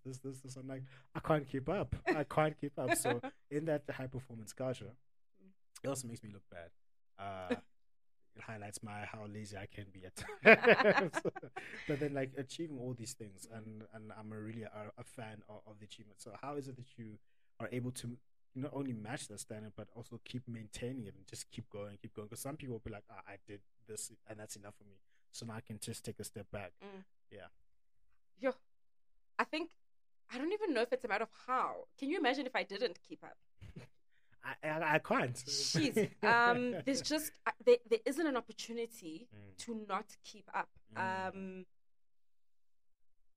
Theo is a very high performance leader. Like he really just keeps going. And I think if we as a team just don't keep up, I think we'll fail him. He can't be, I personally think he can't just be the one that just brings in all the accolades and the amazing news. I think he has to have a team that that he has rallied up, that really does the same. So how I do it is because he just does it, and I just have to keep up. You know. But in addition to that, it is me building my own brand. Because as much as one day I may not be in that business, I have to leave a legacy and a mark, you know. And then I also have to leave with something that I'm able to talk about, you know. So there's no choice. There's no choice. I remember the other day he walked into my office and he looked at trophies that had just been delivered for me. And he was just like, yeah, is this who you are now? So much pressure. And I'm just like, really? Have you seen yours? He's being modest. He's being very modest. But I think it's also a great sense of pride because he's got a team that is able to keep up, I think, to the very fast pace that he's moving at. Yeah. And have you ever felt burnt out at times? Well, I can imagine. Literally yesterday. Yeah. Oh, yeah. We talked about this. Yeah, definitely. I've had to learn to listen to my body, and stop, because as much as we built 24 stores, I think like really in the midst of the pandemic, I never got COVID. But lucky you, yeah. November 2021, I crashed. My body completely crashed, and I then got COVID, and it was really bad. You know, but that was just me not being able to stop and listen to my body. And you know, they say your body will force you to take care of it. So yeah. That's 100%. I've been burnt out. Yeah. And how did you get up from that? Sure. I've had to go to get back to the gym. I've had to learn to stop. Sometimes I just need to stop, honestly. I've learned to just stop and say, look, I'm not going anywhere today. Yeah. Because then what's the point of building if you're just gonna like break your body down for it? Yeah. And because then you just don't get to see then the results of what you've done. Yeah. So a question I want to get a female perspective on is that on the journey to release my third book at the end of this year, very tough topic for me to talk about, and that is Father of Man, title of Father of Man, ways that how can we build better men? Not perfect men, not ideal men, not supermen, just better men. And then given your entire journey, from what I'm sensing is that you had great support from male figures, because the entire hashtag, hey, men are trash. I'm like, yeah, thank you. What are we going to do about that now? Or am I next? I don't know. Are you? I don't know. So then I'm trying to figure out, too much focus is being put on what's going wrong and not what men can start doing better and start doing right. So you've gotten yourself to being the Wonder Woman of retail, Superwoman of retail. The title keeps changing. It keeps evolving. Building a retail super powerhouse. So then I can put a lot of like super people here, like Wonder Woman, Superwoman, you know. And your superpowers is resilience. You've had a lot of male support. So what is it that men wholesale in this country can do better from your perspective?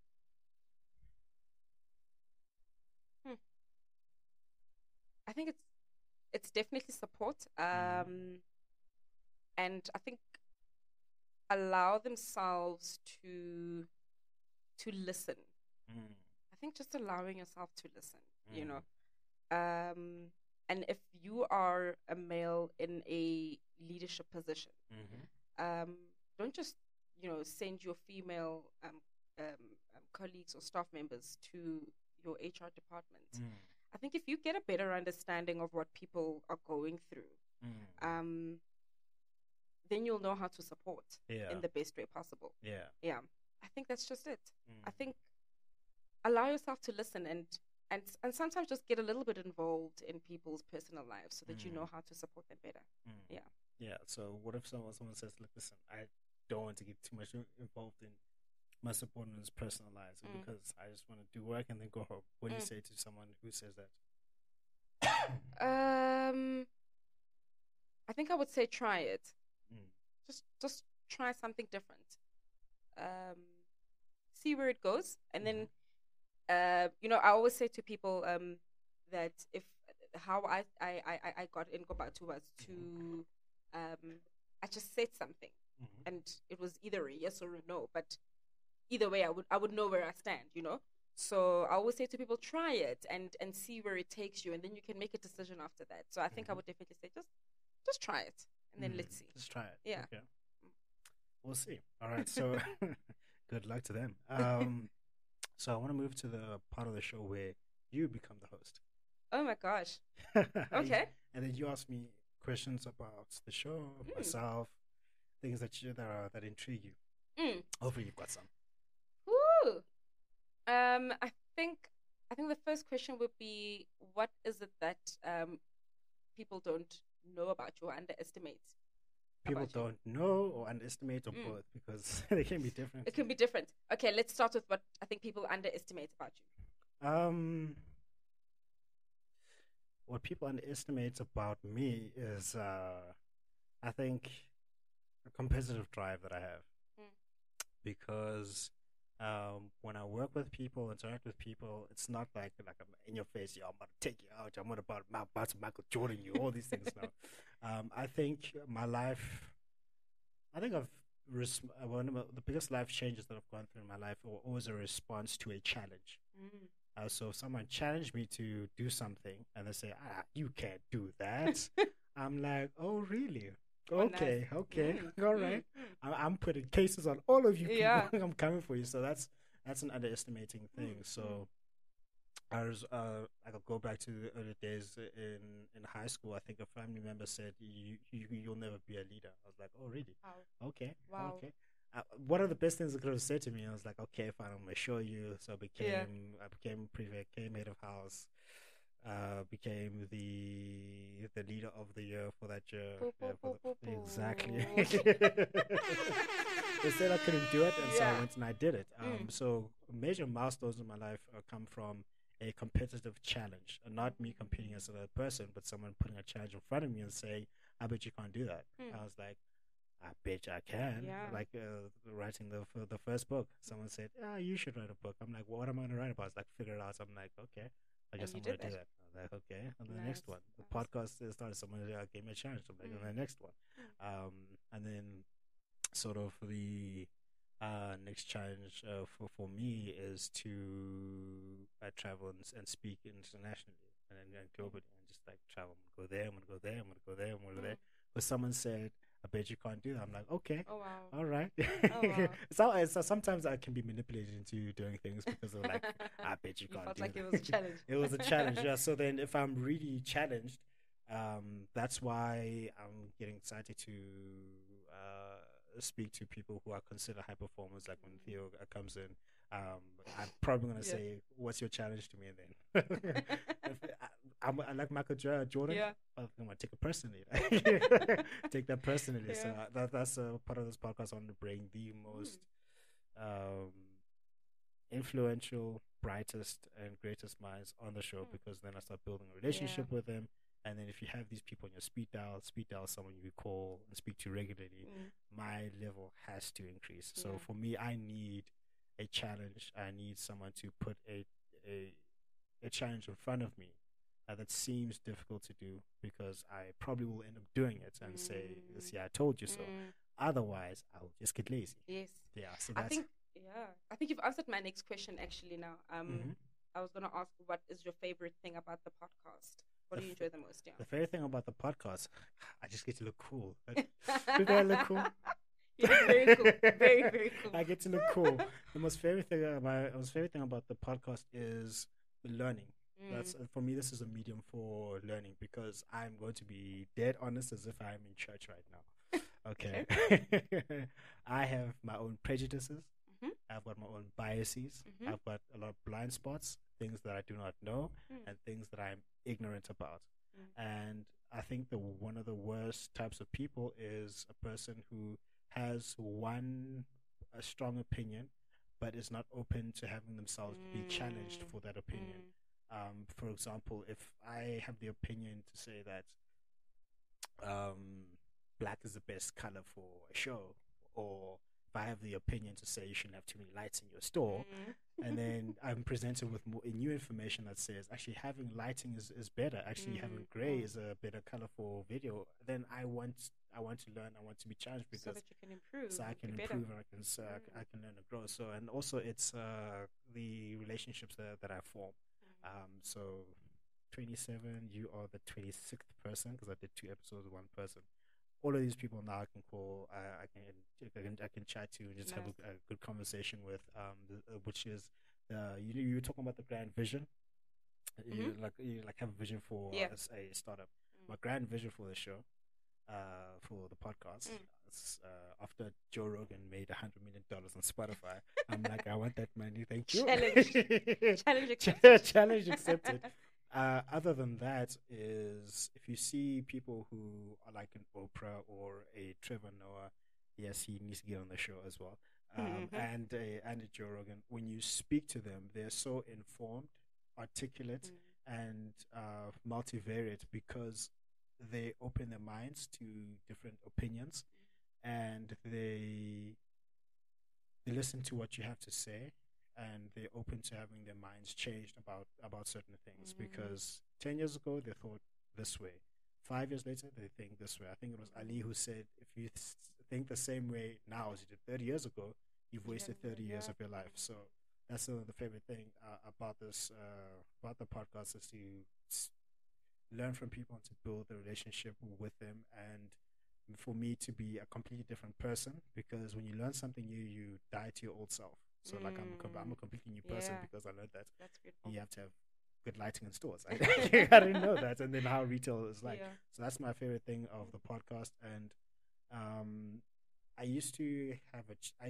also goes back to the challenge part, right? I used to struggle with inconsistency. So I'd be consistently inconsistent. My dad would say, "Why are you so consistently inconsistent?" Because in the morning he would say, "Can I please have my tea every morning at this time?" And then I'd do it for 3 days and then stop for 2 days. And then I'd do it for 3 days and stop for 2 days. Do it for one day and forget. And then he's like, "Why are you so consistently inconsistent?" It's a simple task. You wake up, make me my tea, say hi, give me a kiss, and then that's it. That's it. And then there were times where I would be ferociously consistent, and then other areas I wouldn't be consistent. I'm like, what is this thing? So I was challenging myself, let me be consistent. And then one of the things that I found um is like looking for the short-term result, looking for a result too quickly. That's why I'd quit too easily on forming a new habit. It just took too long. You just, well, not it took too long, that too, but I didn't feel I was seeing the results I wanted to see in the time that I wanted to see it, not what was realistic. So then with this, I said, okay, $100 million. Okay, I bet I can sign $1 billion contract. How would I do that? Okay, so do this for 10 straight years, just as consistently and as to the highest level that you can, and don't quit. And then after 10 years, which will be 2030, then you can be like, okay, I'm done with this. Only after you put in the time and the consistency, and there's no ways you're not going to see anything after being that consistent with something that you actually like to do over an extended period of time. So that's what I like a lot about this podcast. I love communication. I love speaking to people. I love building relationships. It's like, it's fun, you know? Yeah. Okay, now this is a difficult one. Yes. Who's been your most favorite guest? Favorite guest? Oh, hey, Joe. Favorite guest? Think very carefully about your answer. Yeah, I think very. So, since I won Sky Edition, I think I'll remove you from the conversation. I'll remove you from the conversation because you're just you. So, majority of the guests that I've had, I wouldn't say that I've got a favorite, but I've got one of the most interesting conversations that I had. It wasn't. I think the one which was the most authentic was, I'm not going to say favorite, but one that had me introspective a bit, because our worlds could not have been far more different. Was a lady. Her name is Sandy Kirkham, and she was telling me a story of, in the church context, how she was preyed upon in the church. Like, she was under serving a youth pastor. A youth pastor took advantage of her. Had a sexual relationship with her. Had excommunicated from the church, and really messed her up mentally. And then she couldn't have a good relationship, and she had to reconcile all of that. And also sort of seeing the strength that she was able to pull herself out of that and confront something that was just so dark, especially in a place where you're supposed to go find hope in church. Jeez. And then it's like, and then it had me like questioning a lot of things, because I grew up in the church. I was convinced I was going to be the next TD Jakes, and then I saw what was going on in church. I'm like, absolutely not. Absolutely not, because this is one of these is not like the other, So I think that was the one that had me introspective a lot, because number one, she's a white female from the United States, and I'm a young black male from South Africa. Like, we have absolutely zero in common, but then I could actually connect with her because she's being so real, sharing a very human and tragic experience, So that's the thing. I think the most fun that I've had on the show was I think it was like 3 weeks ago. Okay. Like 3 weeks ago. This was like just pretty fun, and this was his name was Karabone. So he were connected via family, right? He knew we weren't family, but like family friend, friend. So I originated from a place called Davidson in East Rand. Okay. And he still, I think he doesn't still stay there, but he's also from there. So we really connected after, I don't know, 15 odd years. And then we just had like bro conversations, but like bro conversations. We were talking about the hood, and I clarified that I'm from Benoni, but not the hood, because it's two different things. There's a suburb called Lakefield. Yeah, I've heard of Lakefield. Yeah, you've heard of Lakefield. Okay, right. There's Lakefield Benoni, and then there's Davidson Benoni. Davidson is the hood. And I said, when I say I'm from Benoni, people always think that you're from the hood. But I don't know for what reason. And I didn't, when growing up, I didn't correct people. I didn't correct them. I was like, oh, you're from the hood. I'm like, nope, definitely not. I thought you were from the hood all this time. Nope, I just didn't correct you. Yeah. Because I wanted you to embrace me. And then we just talked about, football. We talked about coming from the hood. We talked about just like man-to-man conversations about. I asked the same question: what can we do better? And it was just after the wake. It was like a couple of days after Ulrike Rick tragically passed away. So we talked about you need to talk as men. We need to share our conversations. And then one of the most interesting things that he actually did, I've never had this happen on the show, which happened more often, is that he said you must think of the worst case scenario as a guy. Okay. You must think of like, what would you do if you found your woman cheating on you? And then you ask people that question like, yo, I'd kill them, I'd murder them. He's like, I'd walk away and just leave them. Like, walk away, leave them. Then he called his friend, who said, his one friend said that he would call him, and then please organize wine, probably red, organize wine, and then drink all night, and then laugh about the problems, and then just move on, because I'm not going to kill someone now. We have GBV. He called them on the show live. He called them, and then as true as his word, he gave the answer to say, if I found my wife cheating on me, he'd be married for like 4 to 7 years. If I found my wife cheating on me, this is what I'd do. I'd call you. Can I please stay over there? Can we just drink the whole night? And then we just move on. I was like, that's the most fun that I've had in the conversations. And then it's probably a question that you're not going to ask, but I'll answer the question. Is like, how do I choose my guests now? Yes. I don't have a 5-year plan, PowerPoint presentation. No. I was like, who do I deem interesting, and there's also accessible, as open to me having a conversation with them. Because when I started, I was like, why don't I just only speak to those people who've blown up, made it? Yes, let's go straight for the black coffee. It's so much easier. Yeah, well, no, it's harder. No, I mean, it's easier from a viewership or a listenership, I think, perspective. That it's, of course, if I got the greatest in, people would. Yeah. However, that goes back to what I was saying with the 10-year vision. I'm like, if I've got 10 years, I have more than enough time to speak to all these people. And then the best conversations I've had are people who, like yourself, they're not Michael Jordan's retail manager, because that's like, oh, Michael Jordan's retail manager. Yeah, you'll get there. Yeah, but then it's not like this, or this is mystique about them. It's just you're humble, everyday person, the same age group, different race, different Relatable. color, they're relatable people that like honestly the best conversations that builds up that equity. They call it sweat equity. You know, like you've built up the equity of all these guests that you've spoken to. I mean, even in the proposal I sent you, I was like, here is the person that I had the conversation that's similar to you, and we can have similar conversations, because that makes it easier for you to come on, because you said I've actually put in the effort to go to speak to other people, and then I've like you've met these quote unquote celebrities in SA. Do we have celebrities, or are they just big media personalities? I don't know. I don't know. See, this is where this whole PR thing comes in. I don't know. I don't know. Because okay, America's Beyonce. We have We've got Thea Baloy. Beyonce. Like there's different. We're not talking celebrities there. I'm saying I think celebrities. he's gonna be so mad at me. Theo's not a celebrity. He's a businessman. He's a yes. businessman. Like I'm like Beyonce. My question is, for 5 marks, do we have celebrities in South Africa? Don't we? We've got Beyonce, and then here we have. That sings as well, or No, just celebrity anyway. I'm talking about star power. Yeah. Like My gosh. there's because think about this: Beyonce, there's Kanye, there's Lil Jon. But we've got your Kanye Bars. I mean, she's killing it right now on The Wife. On The she's Wife. doing a fantastic job. Yeah, she did.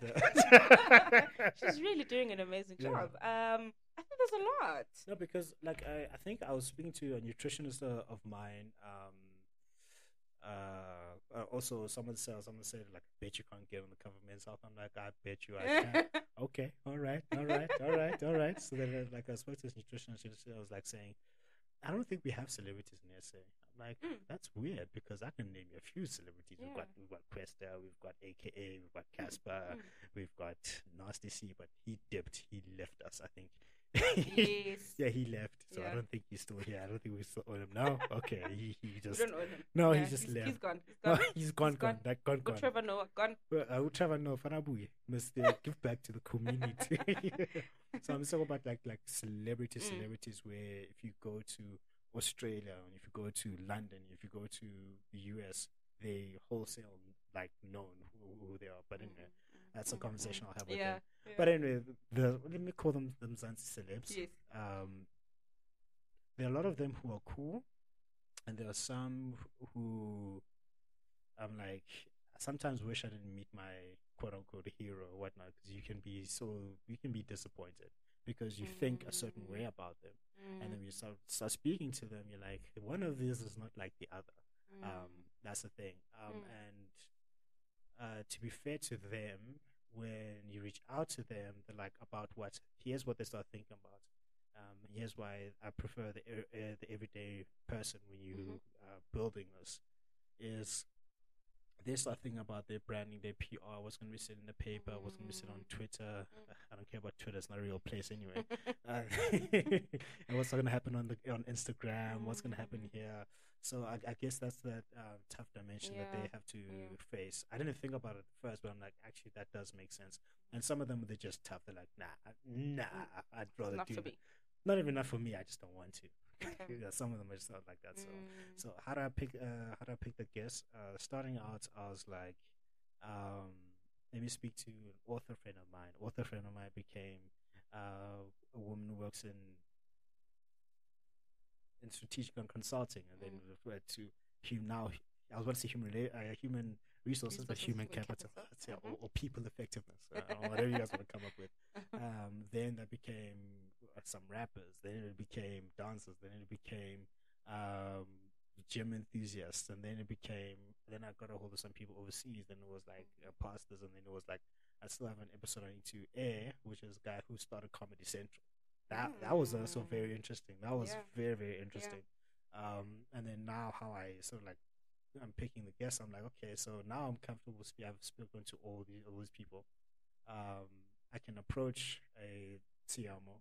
I can approach a Theo. I can approach a Vusi. I can approach and Amanda and say, listen, I just want to just chat. Yeah. I Yeah. can't offer you. I just want to chat. I just want to just learn. Just tell me. And people are, and like if you come in from that angle, then people are more willing than not to be part of this, because the message I want to send through doing this small scale is gonna grow bigger. And unfortunately, is that you can start with less than 10,000 rand, and you can just start and then start broadcasting yourself and broadcasting your voice, and it's like, because someone needs to hear what you Exactly. just And said. you know what I love about it is it's new, it's fresh. It's I think it's people that you're bringing on people that we've heard the interviews from the celebrities, you know, and it's okay, it's enough, you know. You're enough now. Yeah, I think there's so much more knowledge out there, you know, from different people. Yeah. And I think that's absolutely what I love about this podcast. Yeah, like so then also like I know Maggie is killing it with the podcast and show. This is more of an urban podcast. So it's like that's more like your celebs. For me, I'm like also want to get atheists. I want to speak to an atheist. And I'm like, right. Yeah. So there's no God. You see all of this, and there's no God. And then there's agnostics, and then people who are Hindus. I want to bring in. I want to bring on Nigerian pastors. Like seriously, seriously, fire! I want to bring them on. I want to bring on historians. I want to bring on scientists. I want to bring on. I mean, that's essentially how people just, I think, expand their knowledge, right? But if you keep hearing from the same types of people, it's just, like that's nothing new. There's absolutely even nothing. if it's something that, you know, it might be against your thinking or your beliefs. I think it's still interesting to open up yourself to hearing that information. I legit want someone to tell me that your entire life in Jabulo was a lie.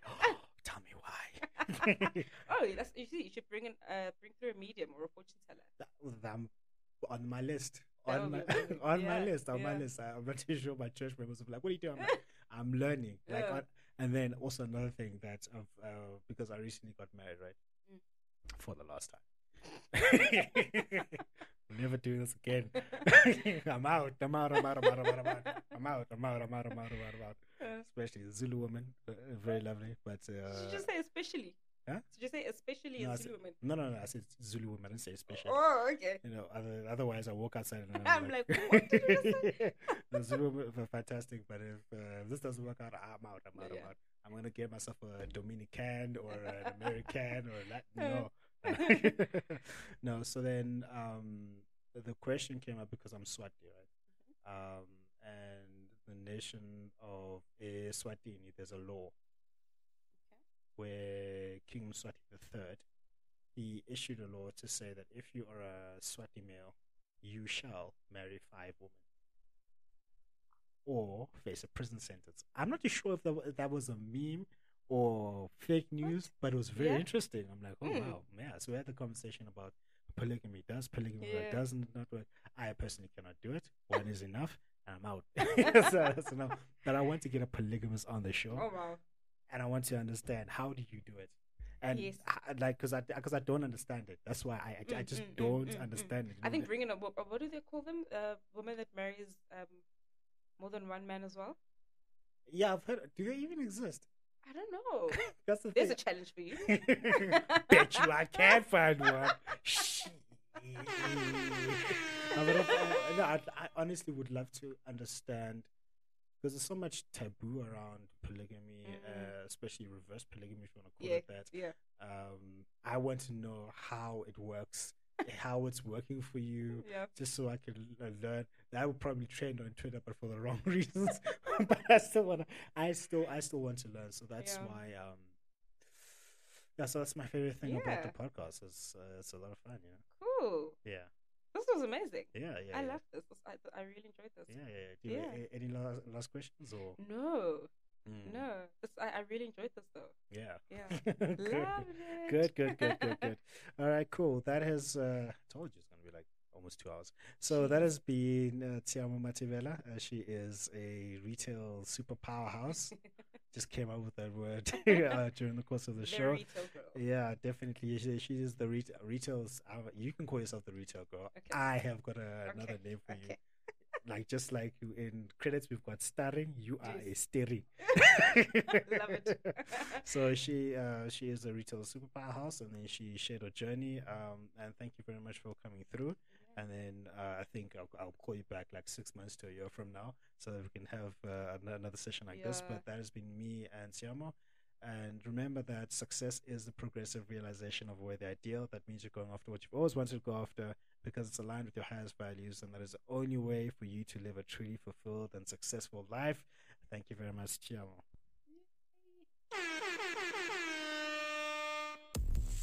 Thank you for joining us on this episode on the NJ Podcast. Make sure to visit the website, the njpodcast.captivateair.fm, where you can subscribe to the show in iTunes, Stitcher, all the other podcast platforms, or via RSS, so you never miss a show. You can also find the video content on the YouTube channel and Instagram page. That will be Njablo James on YouTube and njablo.j.ngosi for Instagram. Please subscribe and follow on those platforms as well. And while you're at it, if you found value in the show, we'd appreciate a rating on the podcast platforms, or if you'd like to tell a friend about the show, that will help us out too. If you'd like more information about published or upcoming books, visit www.njablojames.com for more information. Please reach out if you'd like to share what you would like to hear and which guests should be invited to the show. And remember, success is the progressive realization of a worthy ideal, which means that you are doing what you have always wanted to do because it is aligned with your highest values, and this is the only way you can live a truly fulfilled life. Now just chill until the next episode.